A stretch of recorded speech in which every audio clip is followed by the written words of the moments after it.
আসসালামু আলাইকুম YouTube Bangla computer learn চ্যানেলে আমি মোহাম্মদ নুরুল ইসলাম। এবার আমরা দেখব এক্সেলে কিভাবে যোগ করা যায়।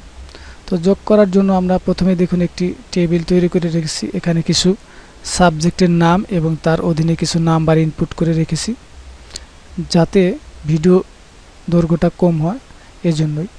তো প্রথমে যোগ করার বিভিন্ন পদ্ধতি আছে, তার ভিতরে আমি প্রথম পদ্ধতি যেটা দেখাবো সেটা হলো, দেখুন যেখানে আমি ফলাফল প্রদর্শন করতে চাই, অর্থাৎ আমি এই সাবজেক্টগুলোর যোগ এখানে আমরা পেতে চাই। তো এই জন্য আমি এখানে সেল পয়েন্টার রেখে, দেখুন আমরা যদি হোম ট্যাব সিলেক্ট করে আমরা যদি অটো সামে ক্লিক করি, অর্থাৎ এই যে এখানে অটো সামে ক্লিক করলে এবার দেখুন এই যে B4 থেকে E4 পর্যন্ত রেঞ্জগুলো সিলেক্ট হচ্ছে। এবার যদি কিবোর্ড থেকে এন্টার প্রেস করি তাহলে দেখুন এই কটার যোগ এখানে হয়ে গেল।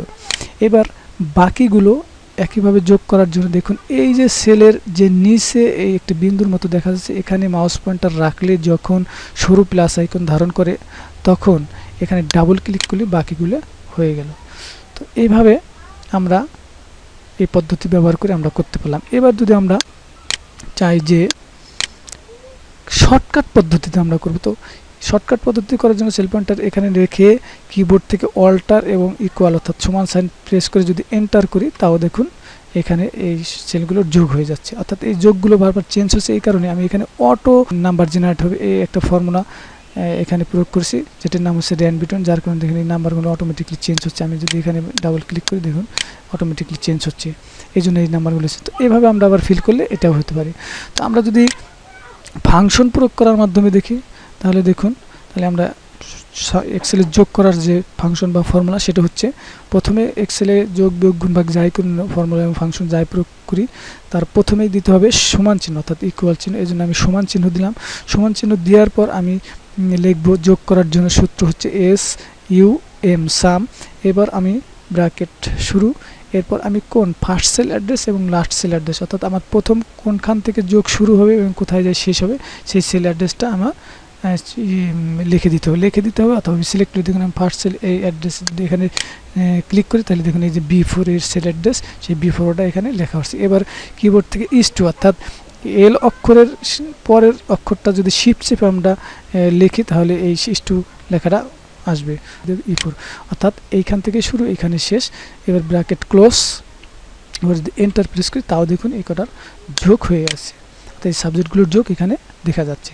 তো এবার আমরা ফিল হ্যান্ডেড করে দেবো, অর্থাৎ এখানে মাউস পয়েন্টার রেখে ডাবল ক্লিক করি, অথবা এই অবস্থায় আমরা যদি নিচের দিকে মাউসের লেফট বাটন চেপে ধরে যদি ড্র্যাগ করি তাও কিন্তু এই আমাদের ফলাফলগুলো দেখা যাচ্ছে। তো এইভাবে আমরা যোগ করতে পারবো। তো এবার দেখুন যে আমরা তো এটা হচ্ছে রো অনুযায়ী যোগ, আমরা যদি চাই যে কলাম অনুযায়ী যোগ করতে চাই যে এই B4 থেকে B13 পর্যন্ত সেলগুলোর যোগ, তো একইভাবে এখানে যে ফর্মুলাগুলো দেখালাম একইভাবে। তো আমি কিবোর্ড থেকে অল্টার প্লাস সমান চিহ্ন চেয়ে দিয়ে প্রেস করলাম, এন্টার প্রেস করলাম, তখন দেখুন যোগ হয়ে গেল। তো এইটা আবার এই এখানে এদিকে ফিল করে দিলাম। দেখুন এইখানে হলো কি সেল অ্যাড্রেস B4 থেকে B13, আর এখানে হচ্ছে কি B4 থেকে E4, অর্থাৎ এটা রো অনুযায়ী আর এটা হচ্ছে কলাম অনুযায়ী। সেল দেখলে বুঝতে পারবেন চাপ। তো এই গেল এক সিস্টেম। তো এবার দেখবো আমরা যে কীভাবে ক্যালকুলেটর সিস্টেমে যোগ করা যায়। তো ক্যালকুলেটর সিস্টেমে যদি আমরা যোগ করি তাহলে কী করতাম, আমরা একটা ক্যালকুলেটর দেখে, তো আমরা এখানে কি লিখতাম, এখানে 35, তো প্রথমে লিখতাম 3 5 35, এরপর হলো প্লাস, এরপর হলো 28 2 8 28, এরপর প্লাস, এরপর হলো 96 9 6 96 প্লাস, এরপর হলো 38 3 8 38, এরপর সমান কত, তাহলে আমরা দেখতে পারতাম যে 197। তো এখানে আমরা কি পেলাম, একজন স্টুডেন্টদের এই যোগটা পেলাম। তো ক্যালকুলেটর এক্সেলের সুবিধা হচ্ছে যে আপনি একজন, আবার যদি দ্বিতীয়টা আমার ক্যালকুলেটর করতে দ্বিতীয়টা আবার যোগ করতে হবে, কারণ এটা তো সবার নাম্বার এক না, ভিন্ন। কিন্তু এক্সেল যে সুবিধাটা দিচ্ছে যে আপনি একজনের যে সিস্টেমে যোগ করেন বাকিগুলো নিমিশেই করতে পারেন, সেই সুবিধাটা আমরা এক্সেলে পাচ্ছি। তো এই জন্য দেখুন, আর আমরা এখন এই যোগটাই আমরা এই ক্যালকুলেটরে কি চিনে, ক্যালকুলেটরে আমাকে নাম্বারগুলো মেনশন করতে হচ্ছে, এই 35 38 28 96 38 এইগুলো আমাদের যোগ করছে। আর এক্সেলে চিনে আমি প্রথমে যে দুটি টিউটোরিয়াল দিচ্ছি সেখানে বিস্তারিত আলোচনা করেছি যে এক্সেলে চিনে সেল অ্যাড্রেস, অর্থাৎ ও 35 28, 96, 38 এগুলো ছিল, ও ছিল সেল অ্যাড্রেস। তো আমরা এখন ক্যালকুলেটর সিস্টেমে যদি যোগ করি, দেখেন এই একই ফলাফল। তো সমান এইটা দিয়ে আমরা যদি এই যে আমি বলছি যে ও 35 লিখলে বুঝবেন, এক্সেল এই সেল অ্যাড্রেস অর্থাৎ এই B4 সেলে যত ডাটা থাকে সেই ডাটাটা অর্থাৎ B4 প্লাস আমরা ক্যালকুলেটরে লিখছি 35 প্লাস, আমরা 35-এর পরিবর্তে আমরা লিখব কি B4 অর্থাৎ এই যে B4 সেলে যে ডাটাটা আছে সেইটা প্লাস, এরপর কি C4 প্লাস, কিবোর্ড থেকে প্লাস, এরপর কি D4 প্লাস, এরপর কি E4। এবার যদি আমরা এন্টার দিই দেন ফলাফল কিন্তু একই আসবে। এটা হচ্ছে ক্যালকুলেটর সিস্টেম। তো এই ফর্মুলাটা তখন ব্যবহার করতে যখন আমরা কোনো বিশেষ সেল, যাতে আমরা এই রেঞ্জ অনুযায়ী না চাই, যদি আমরা রেঞ্জ অনুযায়ী চাই তাহলে এই ফর্মুলাটা ব্যবহার করব, আর যদি নির্দিষ্ট কোনো সেলের ইয়াগুলো চাই তাহলে আমরা এইভাবে ব্যবহার করব। এবার দেখুন সিস্টেম 3, যে আমরা যদি কোনো বিশেষ সেলের যোগ চাই তাই সেক্ষেত্রে আমরা এই সিস্টেমটা ব্যবহার করতে পারি। এখানে যেমন সাপোজ ধরুন আমরা এখানে রেড কালারের যে সেলগুলো আছে এই সেলগুলোর যোগ ফলাফল এখানে আমরা দেখতে চাই। তো সেক্ষেত্রে আমাদের যে কাজটি করতে হবে, সেক্ষেত্রে কিবোর্ড থেকে সমান ইকুয়াল দিয়ে আমাদের এই যে সেল অ্যাড্রেস আমি বলছি 41 কিন্তু চিনবে না, 40 চিনবে না, অর্থাৎ এই এক্সেল চিনবে এই সেল অ্যাড্রেস, অর্থাৎ এই সেল অ্যাড্রেসের যে ডাটাটা থাকবে, যে নাম্বারটা থাকবে সেই নাম্বারটা, অর্থাৎ এখানে ক্লিক করে দেখুন B4 আপনি B6 আপনি হাতে লিখেও দিতে পারেন, অথবা এখানে ক্লিক করলে হচ্ছে। এরপর প্লাস, এরপর যদি এই D8 প্লাস, এরপর হচ্ছে কি E11, এরপর যদি আমরা এন্টার দিই তাহলে দেখুন 147, অর্থাৎ এই যে শুধু রেড সেলগুলো বিশেষ সেলের দেখুন যোগ এখানে হচ্ছে এখন 21, 23, 23, 67। আবার যদি আমি ক্লিক করে দেখুন 73, 82, 65, তো এইখানে অটোমেটিকলি ইয়ে হচ্ছে। তো এইখানে দেখুন 220, তো অটোমেটিকলি চেঞ্জ হচ্ছে, যোগগুলো হয়ে যাচ্ছে। তো এটাই হচ্ছে এক্সেলের যোগ। তো এক্সেলের যতভাবে যোগ করা যায়, যতভাবে যোগ করার সিস্টেম আছে সব পদ্ধতিগুলোই দেখানো হলো। এবার আমরা বিয়োগ করা শিখব। এখানে আমরা ইনকাম থেকে এক্সপেন্স বিয়োগ, অর্থাৎ আয় থেকে ব্যয় বাদ দিয়ে যে ব্যালেন্স থাকে সেই জিনিসটা বের করব। এই জন্য আমরা এখানে সেল পয়েন্টার রেখে সমান, অর্থাৎ এই যে ইনকাম সেল যেটা আছে সেটা সিলেক্ট করে এবার মাইনাস দেবো কি স্পেন্ড। এবার যদি এন্টার প্রেস করি তাহলে দেখুন ফলাফল চলে আসলো। এবার আমরা ফিল করে দিচ্ছি, দেখুন এই 300 থেকে 250 বিয়োগ করলে 50 হয়। এবং এখানে খেয়াল করুন যে এই নাম্বারগুলো অটোমেটিকলি জেনারেট হচ্ছে, কারণ আমি এখানে র্যান বিটুইন ফাংশন দিচ্ছি, যার কারণে এই নাম্বার অটোমেটিক চেঞ্জ হচ্ছে এবং এখানেও ফলাফল অটোমেটিকলি চেঞ্জ হচ্ছে। দেখুন ডাবল ক্লিক করে দেখুন এখানে অটোমেটিক, কিন্তু এইটা কিন্তু চেঞ্জ হচ্ছে। দেখুন এখানে কোনো ফর্মুলা দেওয়া নেই, এই যে ফর্মুলা বারে আমরা খেয়াল করলে দেখতে পাবো এখানে কোনো ফর্মুলা, এখানে 250, এখানে 300 দেখুন এই দেখা যাচ্ছে, কিন্তু এখানে দেখেন এখানে র্যান বিটুইন সব জায়গায় র্যান বিটুইন ফাংশনটা প্রয়োগ করা আছে, যার কারণে এটা অটোমেটিকলি চেঞ্জ হচ্ছে। তো এটা আমরা পরবর্তী টিউটোরিয়ালে যখন দেবো তখন জানবো এই সব ফাংশনগুলো।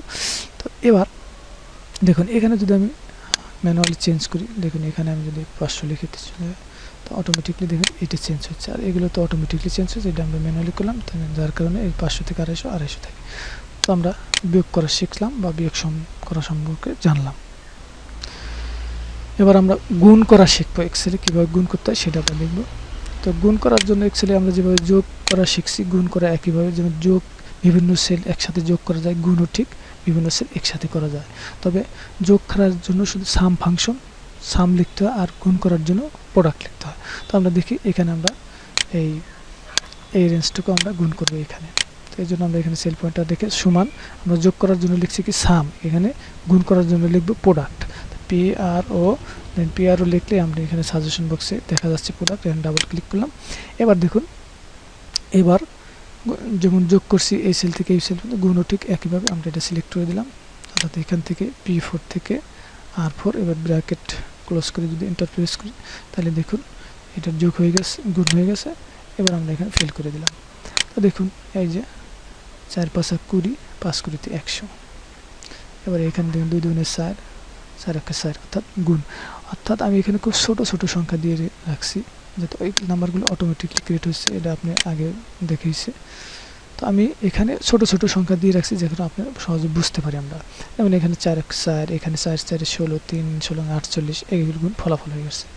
তো এটা গেল এইভাবে। আবার যদি ক্যালকুলেটর সিস্টেম করি তাহলে সমান এইটা ইনটু কিবোর্ড থেকে কিবোর্ড স্টার চিহ্ন আছে এই যে সেটা, অর্থাৎ এই যে স্টার চিহ্ন এই ধরনের কিবোর্ড স্টার ইনটু, অর্থাৎ এইটা ইনটু এইটা ইন্টু ইন্টু না, এটা শেষ হয়ে গেছে না, 1 2 3 এর শেষেরটা ইন্টু হবে না।